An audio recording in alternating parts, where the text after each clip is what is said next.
할렐루야. 하나님의 은혜와 사랑하심이 오늘도 예배에 참석한 저와 여러분의 삶 가운데 충만히 있기를 주님으로 축복합니다. 약 14개월 동안 1년이 넘게 요한복음 1장부터 21장을 함께 살펴보았습니다.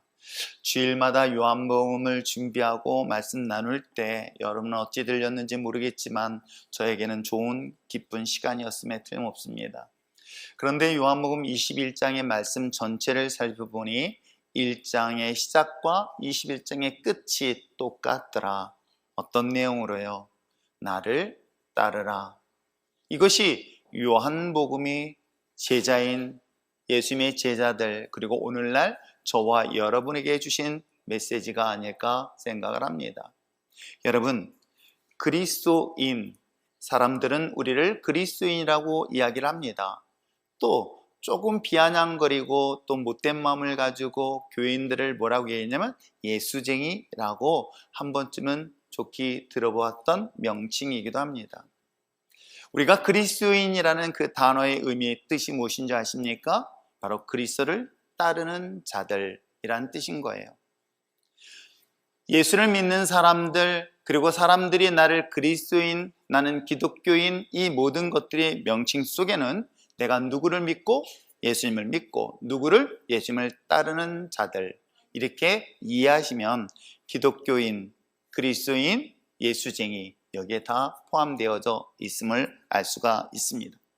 그런데 문제는 뭐냐면 예수님을 따르는데 따르는 사람들이 분명한 이유가 있고 목적이 있는 건 여러분 아십니까? 내가 사랑하는 남편을 선택하거나 사랑하는 아내를 선택하거나 좋은 친구를 선택하거나 아니면 어떤 특별한 특정한 것을 선택할 때에 선택하는 것은 분명히 이유가 있을 것이고 목적이 있을 것입니다. 내가 원하는 것이 있기 때문에 그 원하는 것을 얻기 위하여 분명히 무엇인가를 선택하고 따르게 될 것이겠죠. 그러면 예수를 믿는 그리스도인이라고 한다면 당연히 그리스도인에게서도 목적이 있을 것이고 또한 분명한 소원이 있고 또 꿈이 있을 뿐만 아니라 그들의 마음속에 있는 소망하는 것이 있을 것입니다. 특별히 부활하신 예수님을 만나고 다시금 예수님을 따르겠다는 그 제자들, 예수님이 죽기 전 이후, 죽고 난 이후, 그다음에 죽고 난 이후에 다시금 부활하셔서 그 부활하셨던 예수님을 만나 다시금 예수님을 따르겠다는 그 예수님의 제자들은 과연 어떤 소원과 소망을 가지고 예수님을 바라보고 예수님을 따르게 되었을까요? 그 이야기가 이 사도행전의 이야기이기도 합니다.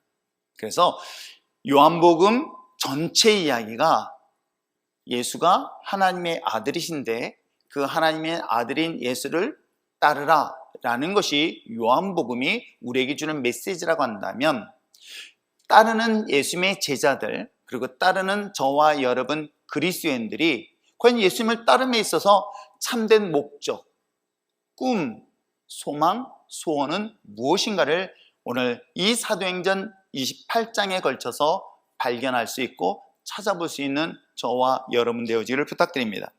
자, 그렇다면 먼저 오늘 1절부터 8절까지 이 본문을 통해서 예수님을 따라다녔던 제자들은 과연 무엇 때문에 예수님을 선택했고 예수님을 따르게 되었을까요? 아니, 이것은 비단 2000년 전에 부활하신 예수님을 만났던 제자들에게 대한 질문이 아닌 저와 여러분에게도 동일한 질문을 하고 있는 것입니다. 왜? 무엇 때문에 예수를 믿고 또한 예수를 믿겠다고 이 자리에 앉아 있습니까? 이 좋은 시간에 놀러 갈 만도 하고 늦잠 잘 수 있는 그 좋은 시간에 그 모든 것들을 포기하고 이 자리에 앉아 있는 이유, 그 뜻, 목적은 과연 무엇 때문일까요? 오늘 2000년 전에 예수님의 제자들도 마찬가지입니다. 자신의 생업인 어부의 직업을 내어쫓고 예수님을 따른다면 분명히 자신의 직업보다 무엇인가가 이보다 더 탁월한 뭔가가 있기 때문에 예수님은 따랐을 것입니다. 그렇다면 먼저 이스라엘 백성들의 시대적 상황을 조금 이해하면 예수님의 제자들이 왜 예수님을 따랐는지라는 답을 얻을 수 있을 것입니다. 이스라엘은 안타까운 나라의 역사가 있었습니다. 즉 이스라엘이라는 역사 속에 기원 전 약 600년, 700년이라는 기간 동안에 나라가 망했습니다. 그리고 이방족 속에 의해서 나라가 지배를 받았었던 것이고 착취를 당하고 있었고, 그리고 자신은 자신의 고향에서 살 수 없어서 저 멀리 이방 민족에 흩어져 살았던 것이 자그마치 예수님의 탄생, 즉 기원전 약 6, 700년 동안의 기간 동안의 이스라엘 역사 배경이기도 합니다. 마치 우리나라도 일본이 우리나라를 지배해서 36년 동안 이 나라를 지배했었던 시절이 있었습니다. 그 지배 당시에 이 나라 이 민족은 주권을 잃어버렸고, 또 이 땅에 살던 많은 사람들이 이 땅에 살 수 없어서 저기 중국, 만주, 러시아 이런 곳으로 흩어졌으며, 그 흩어졌던 소수의 이 조선족 대한민국의 사람들은 그 땅에서도 핍박을 받는 가운데 사람이 살 수 없는 그야말로 척박한 땅에 흩어져 살고 있었던 우리나라의 역사와 비슷하게 이스라엘 백성도 동일한 역사적 슬픈 과거의 시간들이 있었던 거예요. 그런데 그들은 그 고통 속에 메시아, 즉 예언자들이 이야기하고 있었던 전설이 있었습니다. 이 땅에 다시금 회복할, 즉 다윗처럼 강대한 힘을 가진 국가, 왕권이 강력해서 세상의 주변에 있는 모든 나라들이 두려워할 만큼의 강성한 국가가 세워질 그런 왕이 이 땅 가운데 올 것이다 라는 메시아의 희망의 메시지가 모든 이스라엘 백성들에게 소식, 그 마음속에 꿈을 갖고 있었던 것 또한 사실이기도 합니다. 그래, 언젠가는 이 고통의 끝자락에는 메시아, 즉 우리나라를, 즉 이스라엘을 구원할 왕 같은 제사장이 이 땅 가운데 와서 이 억압받는 이 고통의 시간으로부터 자유케 되어지고 해방되어지고 독립할 것이다라는 꿈과 소망을 가지고 버티고 견뎠던 시간이 자그마치 약 6, 700년이라는 시간 동안 이스라엘 백성들이 견뎌왔던 것 또한 사실이기도 합니다. 오래된 예언자의 그 메시지, 메시아 구원자란 이 사실 때문에 그들은 오랜 시간 동안 고통당했어도 참을 수 있었습니다. 나라의 주권을 상실된 채 오랜 기간 동안 이방인들에 의하여 가족은 뿔뿔이 흩어졌고 자유자의 신분이 종의 신분으로 팔려갔으며, 더 이상 세상 속에서는 꿈과 희망을 가질 수 없던 그 척박한 상황 속에서도 여전히 그들이 포기할 수 없었던 건 무엇인지 아십니까? 해방이었던 거예요. 독립이었던 거예요.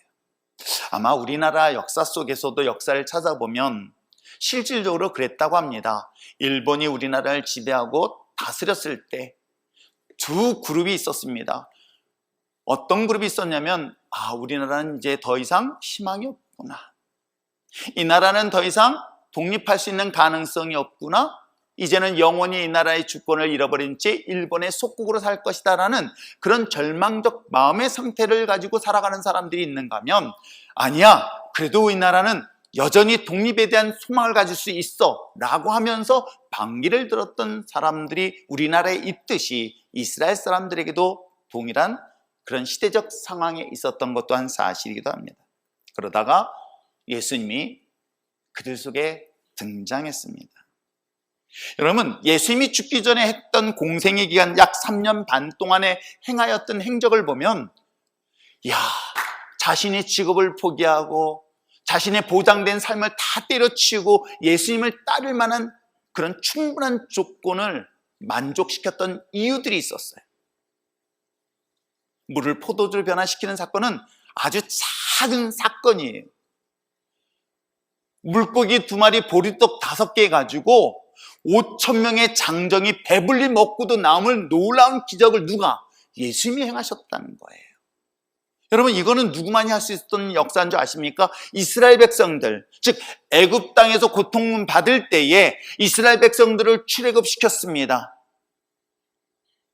그 엄청난 200만 명이 넘는, 즉 장정 60만 명이 배불리 먹을 수 있도록 모세가 하나님 앞에 기도했더니 만나 메추라기로 충분히 먹게 만들었던 모세. 아마 예수님이란 존재는 충분히 모세와 같이 충분한 조건을 가진 인물로 보았던 것은 아마 조금 더 의심 없었을 것입니다.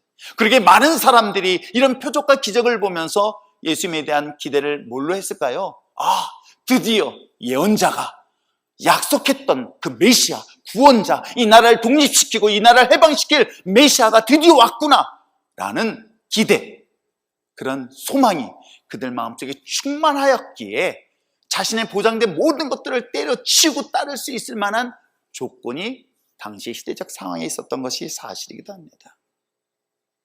그런데 그 예수님이 허무하게 십자가에 죽었으니 여러분 얼마나 큰 실망이 컸을까요? 향간에는 사실 예수님의 제자들은 정치적인 성향이 강한 인물로 소개를 하고 있습니다. 그랬던 정치적 성향, 즉 그들의 꿈, 그들의 소망, 그들이 갖고 있는 정말 진정한 소원은 뭐냐면 자신들의 나라, 즉 이스라엘의 번영, 즉 해방되어지고 독립되어서 나라가 나라다워지고 나라의 힘을 가지고 세상에 호령할 수 있으며 그 자리에 최소한 어느 정도의 자리에 차지할 수 있는 그런 기대와 꿈이 바로 예수님을 따랐던 제자들의 소망이고 소원이었던 것이기도 합니다. 그러게 예루살렘에 입성할 때에 제자들 중에서는 예수님이 왕이 되는 것을 기대하면서 당신이 왕이 되는 순간 나는 좌의정에, 나는 우의정인 자리에 올려달라고 그런 암암리의 자리에 대한 암투도 있었던 것 또한 사실이기도 합니다. 자, 이러한 상황 속에서 예수님이 죽고 다시금 부활하셨습니다. 죽는 그 순간에 그들이 갖고 있었던 모든 기대가 순간 실망, 좌절, 낙심에 사로잡혀 있었지만 3일 만에 부활하신 예수님이 다시금 자신들의 눈앞에 나타났을 때 그들은 어떤 마음을 가지고 있었을까요? 당연히 예수님을 처음 따라다녔던 그 목적, 예수님을 따라다녔던 꿈, 소원, 소망 다시금 부리듯 일어나지 않았을까요? 그러한 마음을 가지고 예수님을 따랐던 제자들, 그들이 가지고 있는 꿈은 과연 무엇일까? 오늘 성경에서 이 사실을 분명히 이야기를 하고 있으니 자, 한번 6절 말씀 한번 읽어볼까요? 자, 6절 읽겠습니다. 시작. 그들이 모였을 때에 예수께 여쭈어 이르되 주께서 이스라엘 나라를 회복하심이 이때니까 하니. 누가? 제자들이 누구에게? 부활하신 예수님 앞에 질문하고 있는 거예요. 자, 드디어 예수님이 부활하셨습니다.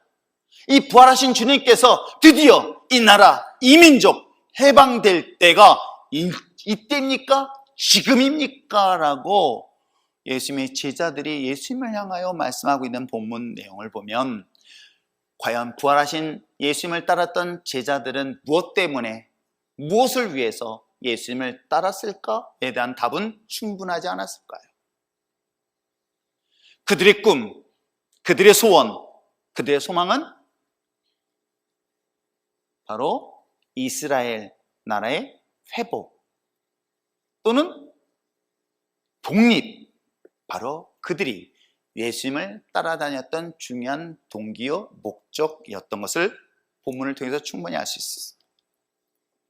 그런데 오늘 요한복음에서 이야기하고 있는 것처럼 예수님 앞에 이야기합니다. 너 나를 따르라 할 때 예수님이 제자들에게 따르라고 할 때 예수님의 목적이 있었기 때문에 예수님의 제자들이 따르라고 합니다.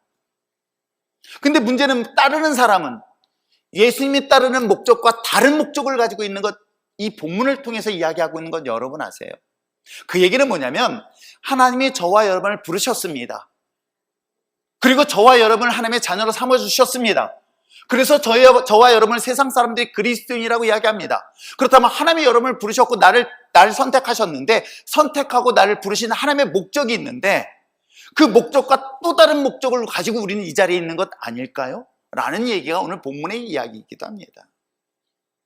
즉 예수님께서는 너 나를 따라와 할 때 그 예수님의 목적은 다른 곳에 있었고 예수님의 제자들은 이스라엘의 나라가 회복되어지는 것에 대한 목적을 가지고 예수님을 따르는 것이 서로 다른 목적이었던 거예요. 그럼 예수님의 목적은 어디에 있을까요? 예수님은 제자들을 따라오라라는 그 목적이, 이유가 무엇 때문이었을까요? 예수님이 제자들을 보면서 갖고 있는 꿈은 어디에 있을까요? 제자들의 꿈은 민족 회복이라는 꿈이었지만 주님의 꿈은 놀랍게도 하나님의 나라에 대한 꿈을 갖고 있는 것 여러분 아십니까? 그것이 바로 3절의 이야기를 하고 있어요. 자, 3절 말씀을 또 한번 읽어보겠습니다. 3절 읽겠습니다. 시작. 그가 고난받으신 후에 또 그들에게 확실한 많은 증거로 친히 살아계심을 나타내사 40일 동안 그들에게 보이시며 여기까지. 자, 보세요. 요 앞부분은 고난받으시는 건 십자가의 죽음을 얘기하고 있는 거예요. 그리고 난 다음에 뭐예요? 확실한 증거로 많은 증거로 살아계심을 나타냈다. 부활하셨다는 것을 많은 사람들이 보이셨던 거예요. 부활하시고 난 다음에 기간이 며칠 동안 40일 동안 사람들에게 자신의 다시 사심을 보여주시면서 무엇을 얘기하고 있어요? 제자들에게 이야기를 하고 있었던 것이 있었어요. 뭐예요? 그 다음에 읽어보겠습니다. 시작. 하나님 나라의 일을 말씀하셨다. 여러분, 부활하신 예수님은 사랑하는 제자들에게 뭐라고 말씀하셨냐면, 자, 지금부터 너희들 잘 들어. 하나님의 나라는 이러한 거야. 하나님의 나라는 이런 것이야, 저런 것이야 라면서 하나님의 나라에 대한 일들을 계속해서 제자들에게 설명을 해주고 있는데, 예수님을 따랐던 제자들은, 40일 동안 동행했던 제자들은 엉뚱한 질문을 하고 있는 것이 바로 6절인 거예요. 하나님의 나라에 대한 이야기들을 막 하고 나니까 그들은 그래, 하나님의 나라. 근데 이게 멀리 느껴져. 그분의 나라? 그래. 그런데 중요한 거는 나의 나라가 중요한 거야.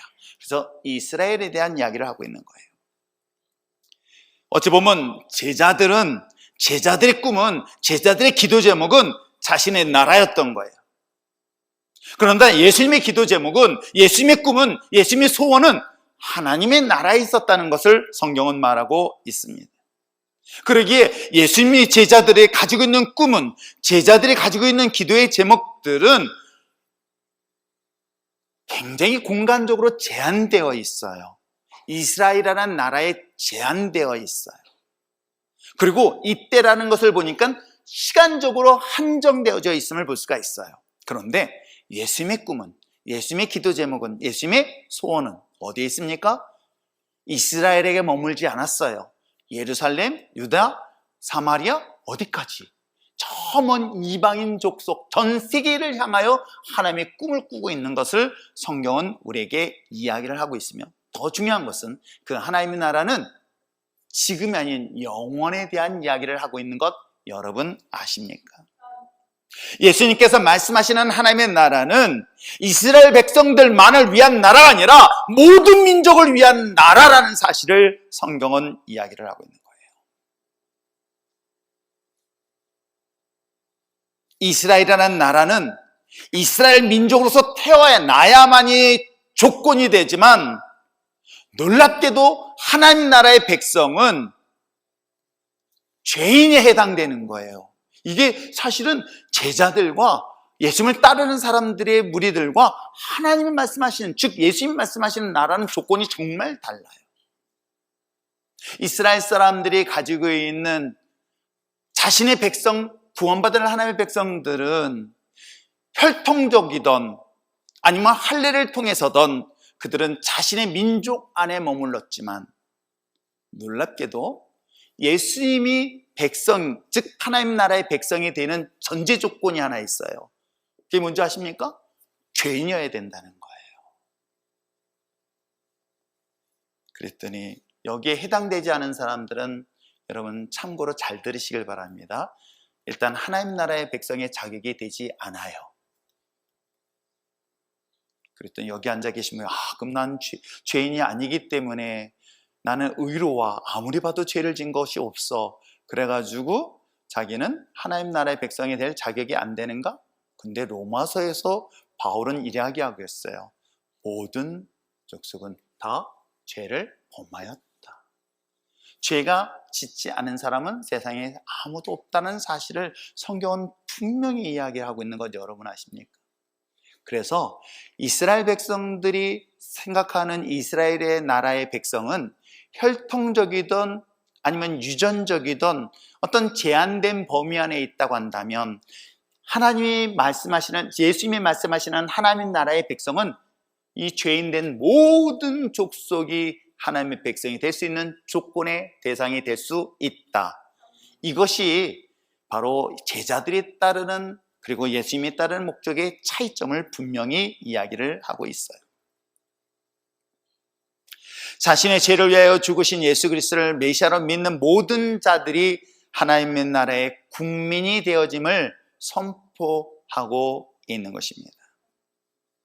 즉 예수님께서 꿈꾸는 나라는 죄인들이 구원받아 하나님의 백성이 되어지는 나라를 선포하고 꿈꾸고 있음을 성경은 말하고 있는 것입니다.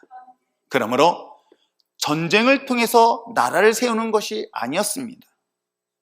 힘을 가지고 나라를 회복하는 것이 아니라 예수님의 십자가, 예수님의 죽음을 통한 평화로 하나님의 나라가 완성되어지고 있다는 사실을 오늘 이 성경을 통해서 분명히 이야기를 하고 있는 것입니다.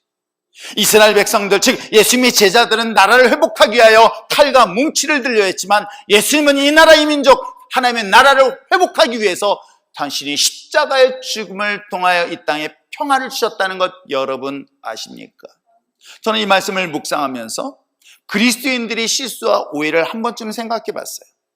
왜냐하면 그리스도인들, 예수 믿는 사람들, 목회자들, 우리가 기독교인들이라고 말하는 사람들이 마치 복음과 진리를 위하여 투쟁하자는 이 투쟁이라는 단어를 쉽게 사용하고 있는 것을 볼 수가 있어요. 복음을 위하여, 진리를 위하여 무엇을 투쟁할까? 그런데 성경을 보니 예수님은 투쟁하는 것이 아니었습니다.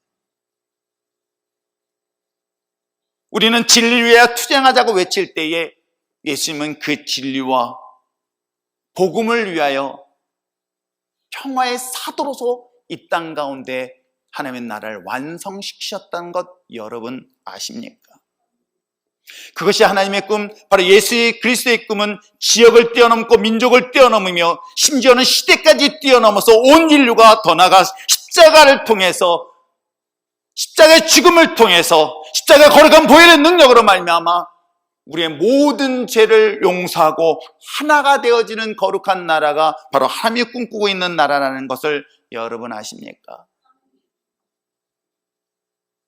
그래서 저는 말씀을 묵상하면서 예수님의 제자들은 하나님의 나라를 위하여 말을 할 때 투쟁하고 전투적인 모습이었지만 예수님은 칼과 뭉치가 아닌 그 십자가 피 흘림을 통해서 저들의 죄를 용서해 줄 것을 중보하면서 가셨던 십자가의 그 놀라운 평화의 길이 바로 우리 그리스도인들이 따라야 될 생명의 길이라는 것 잊지 마시기를 부탁드립니다.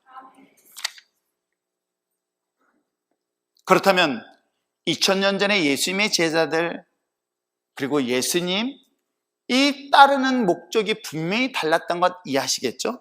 예수님의 제자들은 자신의 나라였습니다. 그러나 예수님의 나라는 하나님의 나라였다는 것을 성경은 말하고 있다면 2000년이 지난 우리는 어떤 모습으로 주님을 따르고 있습니까? 어떤 목적으로 여러분이 이 자리에 앉아 있습니까? 무엇을 위하여 여러분이 이 자리에 앉아 여러분들이 여러분들이 있는 앉은 자리를 따뜻하게 데피고 있을까요? 제가 이걸 작성하면서 혼자서 킥킥대면서 이건 누구 해당된다, 이건 누구 해당되네 라고 혼자서 막 상상했는데 거기에 찔리는 사람들은 고개 숙이시기 바랍니다. 왜요? 여러분들이 여기 있는 순간에 사람들은요, 교회를 나온다면 쟤 예수쟁이야? 아니면 기독교인이야? 라고 이미 해요. 안 하는군요.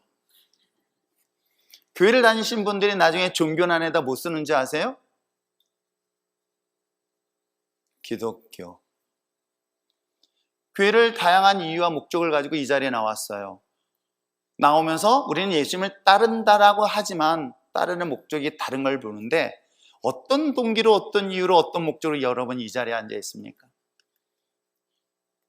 하도 목사님 잔소리 때문에 등짝 스매싱 맞으니까. 그래서 어떤 형태를 봤더니 관계형 성도가 있구나. 그게 우리 어렸을 때도 그랬어요. 중학교 한참 사춘기 때 이쁜 여자친구가 거기 있대. 그러면 거기 교회가 갑자기 부흥을 해요.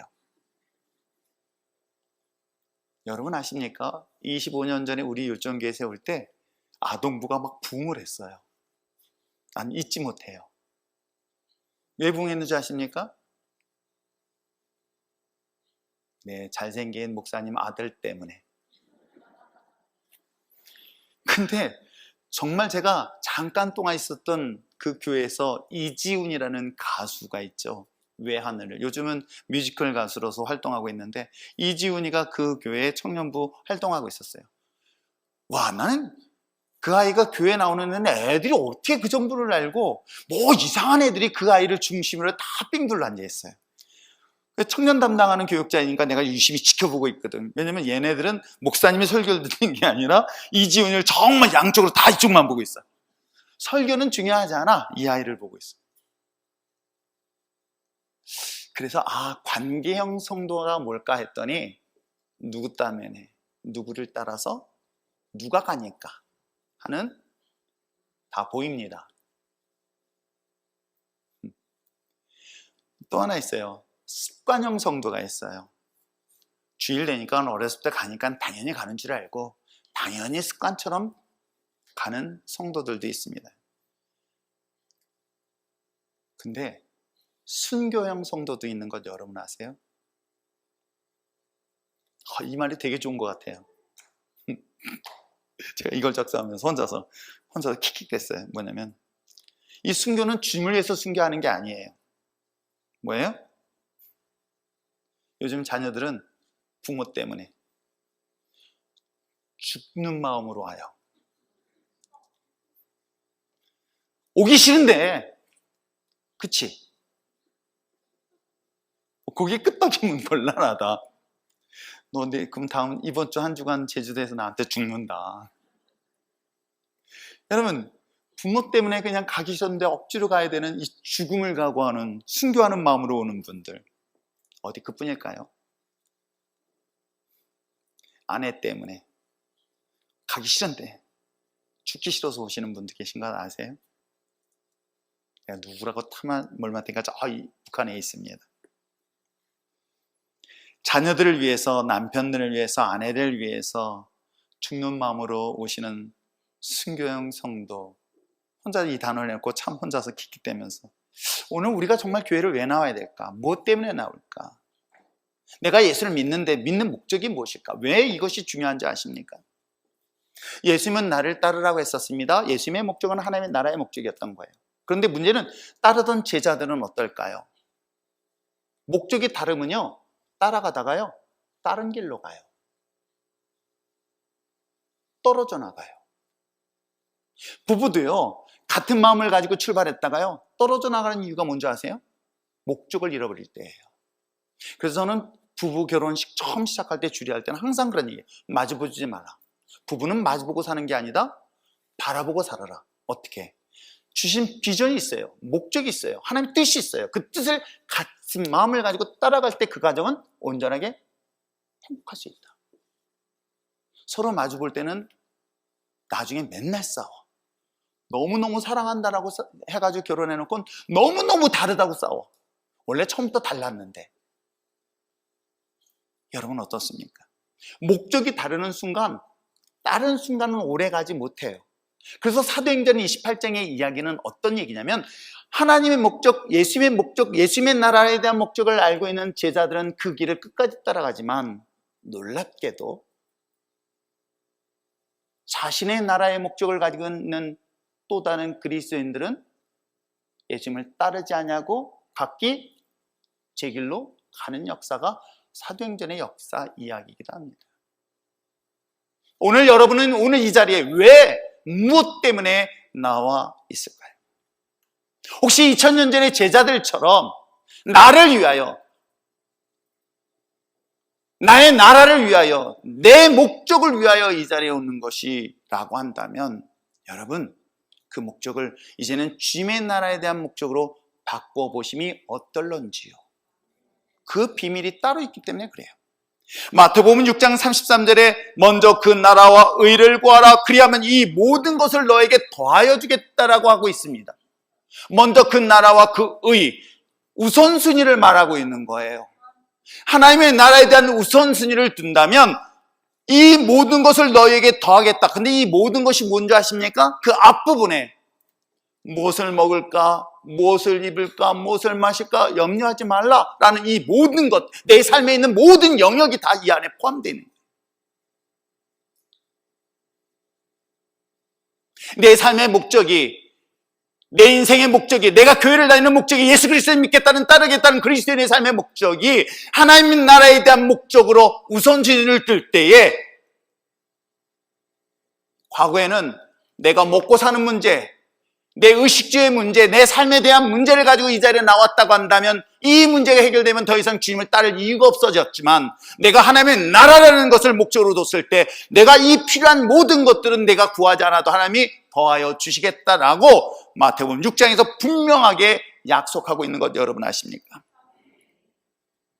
그러므로 사랑하는 성도 여러분, 우리가 사도행전을 연구하고 같이 말씀을 살펴볼 때에 여러분의 삶의 우선순위가 하나님 나라의 우선순위를 둘 수 있는 저와 여러분 되시기를 다시 한번 주님의 이름으로 부탁드립니다.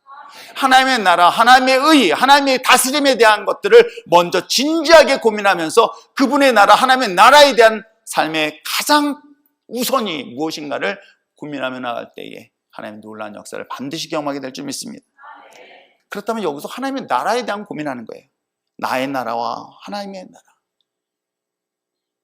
그래서 그 비밀이 물로 세례를 받았던 너희들이 먼 날 못해서 성령으로 세례를 받을 것이라고 말씀하고 있는 거예요. 그 얘기는 뭐냐면 내 안에 내가 아닌 내 안에 하나님의 영으로 채워질 때에 내 삶의 우선순위가 바뀔 수 있다 없다? 있다. 내 안에 내가 많으면 여전히 나는 내 모든 삶의 우선순위가 나가 됨. 목회자는 우리는 안 그럴까요? 똑같습니다. 목회자도 하나님의 영으로 충만하지 않으면 자기 의예요, 자기 신념이에요, 자기 생각이에요, 자기 뜻이에요. 이것이 이루어져야만이 하나님의 뜻이라고 외치는 거예요. 그러나 나는 십자가의 못을 받고 내 안에 하나님의 영으로 충만할 때에, 하나님의 영이 나의 삶을 통치하고 다스릴 때에, 하나님의 영이 나의 삶을 지배받을 때에 비로소 내가 그리스도인의 진정한 제자가 될 수 있다는 사실을 결단코 잊지 않길 부탁드리며, 그러기에 날마다 성령의 기름 부심을 위하여 기도하며 구할 수 있는 저와 여러분 되시길 부탁드립니다. 하나님의 영이 나의 삶 속에 임할 수 있도록 오늘 성경은 뭐라고 얘기하고 있습니까? 4절에 예루살렘을 떠나지 말고 그 약속한 것을 기다리라고 말씀하셨던 그 예루살렘과 기다림은 어떤 걸 의미하는 줄 아십니까? 그것이 저는 예배의 자리가 아닐까? 그것이 기도의 자리는 아닐까? 그것이 말씀의 자리는 아닐까? 하나님의 은혜 받는 자리에 여러분 삶의 가장 우선순위를 둘 수 있는 저와 여러분 되어지기를 부탁드립니다. 인생이 참 꼬이고 잘못되어지는 사례들을 잘 살펴보면 우선순위를 잃어버릴 때예요. 내가 먼저 해야 될 것과 나중에 해야 될 것, 이 두 가지를 잘못하는 선택하는 순간 인생을 망치는 경우들을 저는 수없이 보게 되었죠. 인생을 오래 살아보니 더 그것이 분명하게 보이지 않나요? 우리 아이들이 있습니다. 학생들이 있습니다. 젊은 청년들이 있습니다. 어른이 되어지고 이제 살 만큼 살아보니 아이들에게 저 우선순위가 무엇인지 굳이 말하지 않아도 잘 알지 않습니까? 그러다 보니까 자연스럽게 잔소리를 합니다. 뭐 하라고요? 게임하라고요? 아니에요. 저것이 저 학생들한테는 우선순위인데 그 학생들의 입장에서 이게 우선순위가 아니라 그 학생들의 입장에서 우선순위가 뭐가 될까요? 유튜브예요. 게임이에요. 이해하시겠죠?